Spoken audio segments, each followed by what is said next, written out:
আমার মেয়ের বয়স এখন ১ বছর ৩ মাস।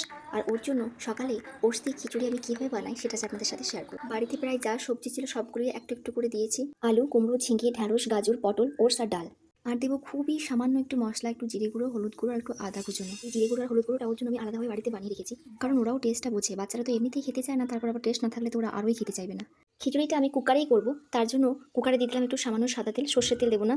এবার সব সবজিগুলোকে একটু তেলে দিয়ে হালকা করে ভেজে নেব। খুবই হালকা করে ভাজবো, কারণ বাচ্চাদের খাবার বেশি ভাজলে খাবারের পুষ্টিগুণ চলে যায়। এবার জিরে, হলুদ আর আদা যেটা আমি জলে গুলিয়ে রেখেছিলাম সেটা এবার তেলের মধ্যে দিয়ে দেবো।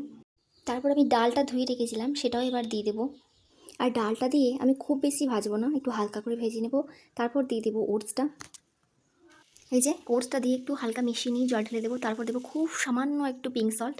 আমাদের খাওয়ার নুনটা ওকে দিই না, ওকে পিঙ্ক সল্টটাই দিই। এই যে এখন রেডি হয়ে গেছে আমার খিচুড়ি। এবার যুদ্ধের পালা। এই খাওয়াতে গিয়ে সময় লাগবে আমার প্রায় ১ ঘন্টা, ১ ঘন্টার বেশি, তবু কম নয়। এমনিতেই বৃন্দা খেয়ে নেয়, খাওয়াতে ওকে খুব একটা কষ্ট হয় না। তবে এই যা ওকে খাওয়াতে একটু সময় লাগে। খাওয়ানোর সময় চেষ্টা করি ওকে ফোনটা না দেওয়ার। যখন খুব মুড়ি হয়ে যায়, একেবারে খেতে চায় না, তখন বাধ্য হয়ে এক প্রকার ফোনটা দিতে হয়। নইলে এমনি সময় ওকে বই, খেলনা এইসব দিয়ে ভুলিয়ে খাওয়াই।